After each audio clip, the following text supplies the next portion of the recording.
Hey there, I'm Dr. Sidharth Ramesh. So imagine a hospital wants to track patients who have been lost to follow up. And the EHR system that this hospital is using does not have this feature. And there is no way for them to see all of these patients who need the care, but then they haven't come back. Now, not long ago, having or adding this functionality to the EHR would have meant months of back and forth or even like years of effort to actually get the EHR vendor to add this as a feature. But today, the hospital would just build a Smart on FHIR app, and then they could have a dashboard that is fully functional with all of the patients who need to be followed up. Now, Smart on FHIR is a standard that lets people build apps on top of an EHR securely and access all of this data without completely like replacing the EHR or going back to the vendor. Now again, Smart on FHIR wouldn't be possible without the regulation that the US has today, specifically around what it means to be a certified EHR. And the CMS is also pushing a few regulations that allow more and more people to open up Smart on FHIR interfaces, including payers. Now, what Smart on FHIR enables is something massive, and I think in this video we'll go over what Smart on FHIR is, how it works, and what you need to do in order to build your next app on top of Epic or Cerner. So before we go into that, just a quick word about like what we do. So my company MedBlocks, we specialize in health IT services. So things like FHIR, Smart on FHIR, OpenEHR, SNOMED CT, these are things that we deal with every single day. I'm a doctor by training and then moved into software. My co-founder and a lot of us are mostly health informaticians or like someone who's been in healthcare and then we've moved into the tech side or the other way around. So we've helped multiple teams with all of these standards and like integrating with different products. So if you need our help or just want to discuss your specific requirements, I'll be happy to just schedule a free call. So I'll leave a link down below. Back to the video. So FHIR, or Fast Healthcare Interoperability Resources, defines the format in which healthcare data is to be exchanged between systems. Now, this is the tip of the iceberg, and like FHIR definitely defines what the data should look like, but it doesn't tell you how one can access this data or which patient is selected when your app opens or like who is accessing this data as a practitioner. So there's a lot of practical things that FHIR doesn't really cover. That's where Smart on FHIR comes in. SMART stands for Substitutable Medical Applications Reusable Technologies. I think it's just a fancy like acronym that they just wanted to form the word SMART. And I think it was mainly invented by Josh Mendel and his colleagues in Boston Children's Hospital. I had a talk with Josh when I like met him while I was in Minneapolis, and the story that he told me about like why SMART was invented was like quite nice. Like I think it was similar to the feelings that I had when I was working in a hospital in India and I had to like copy data from one system to another like manually, and like Josh felt something very similar, and they came up with this idea of like, okay, can there be apps on top of a data platform? And that eventually became SMART. It wasn't initially built on top of FHIR, but then when FHIR started coming in, it also needed this authorization layer on top, which SMART provided a really good answer to. So Smart on FHIR was born. Now again, Smart on FHIR is a set of standards that define how third-party applications can securely connect to your EHR using FHIR. Now, when someone says they support Smart on FHIR, what they really mean is we can run external apps securely using like a standardized login, using standardized permissions, and secure access to your FHIR data. So you can basically plug and play new apps. You can swap old ones and add more apps without like rebuilding an EHR. And there are like thousands of Smart on FHIR apps available today. So let's talk about how Smart on FHIR works. Now, the Smart on FHIR flow consists of three components. There is the client or the app. So this is the system that's trying to access the data. Now, the authorization and the resource server, depending on the architecture of the actual EHR, might be the same system or it could be different. But for the purposes of understanding Smart on FHIR, it's usually easier to just assume that there is a separate authorization server and a separate resource server. Now, the flow begins when a Smart on FHIR client or an app starts contacting the authorization server. Now, the authorization server, again, needs to provide a token so that the app can access the resource server. Now, how it does this, there are multiple methods.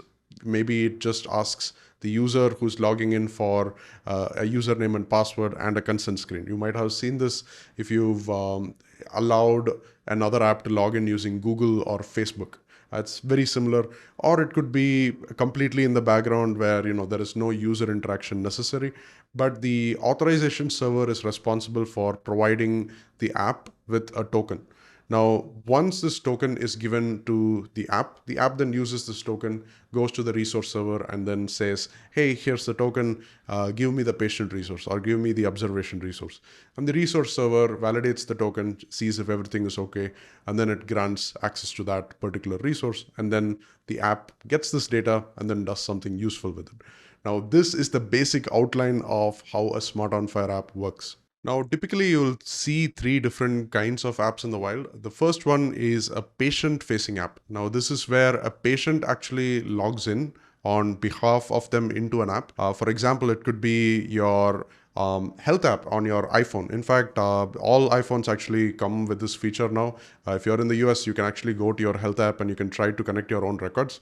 And you will see a list of different hospitals that you can connect to. And you can click on any of these hospitals. It will take you, the patient, to the login page of your patient portal. Now, if it's Epic, you'll probably see a MyChart page. If it's Cerner, you'll see the Cerner's patient portal.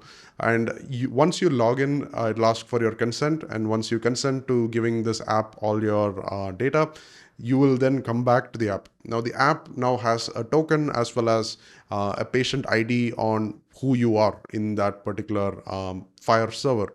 And then the app can make an API call and then get all of this data back from the server. Now, this is great for, again, like patient apps, anything to do with these wellness applications, or, you are just maybe writing data back into your EHR with the variables that you have. So there is a lot of use cases for this. Even ChatGPT Health came out with a new version of this where they partnered with another company called BeWell, and you are able to actually connect your different EHRs to ChatGPT. I think Claude did something similar, but the technology that it's using in the background is the patient-facing Smart on FHIR flow. Now, the second flow that you will encounter is the EHR-embedded clinician flow. So this is where a practitioner is already in the EHR. They have a page open, they have a patient open. Now, the practitioner may want something more about this patient than what's available in the EHR. And now they open the app, the Smart app. Now, the Smart app, when it's launched from within the EHR, automatically is able to detect which patient was open when the practitioner opened this app.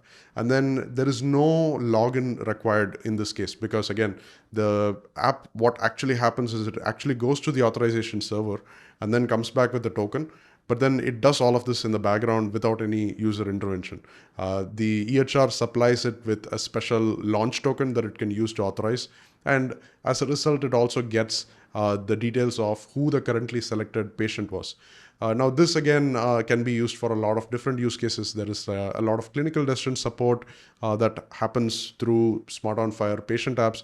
You can look at clinical gaps. That can be documentation assistance. It can even be like AI-embedded copilots.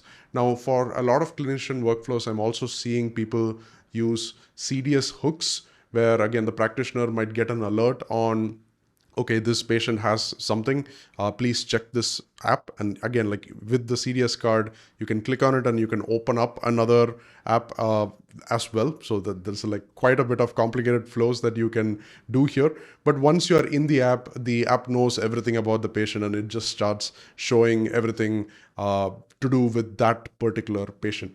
And again, the practitioner can change to another patient, open the same app again, and it will show details about that other patient. So the last thing that you might see is a backend service, or a completely headless app that does not have any buttons. It just sits in the background.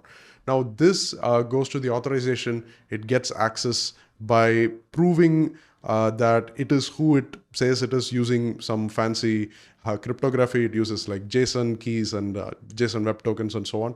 So you're able to get a token from the authorization server. And once this has that token, it can directly go to the APIs, and then it can request for all resources. Usually, the previous two apps that we saw is usually within the context of a patient or within the context of a practitioner. So you know who is accessing the system, and you always have the app delegate access from someone, right? Like it's either the patient who's delegating access to the app or the practitioner delegating access. But in case of a backend app, it is the actor, like it is able to act on behalf of itself.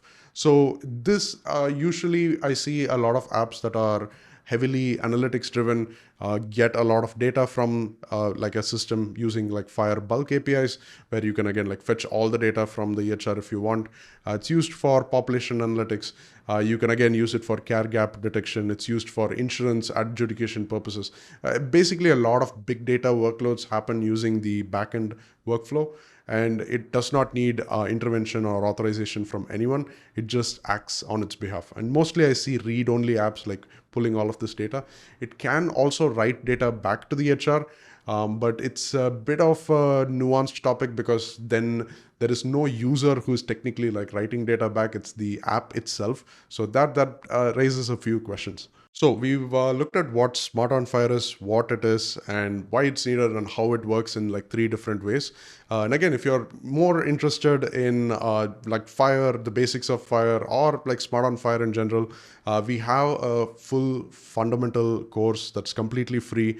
We cover all concepts about like FHIR, how do you set it up in production, what do you actually do. So I'll leave a link down below to that as well. So if you're interested, do sign up and check that out. And I'll see you in the next one.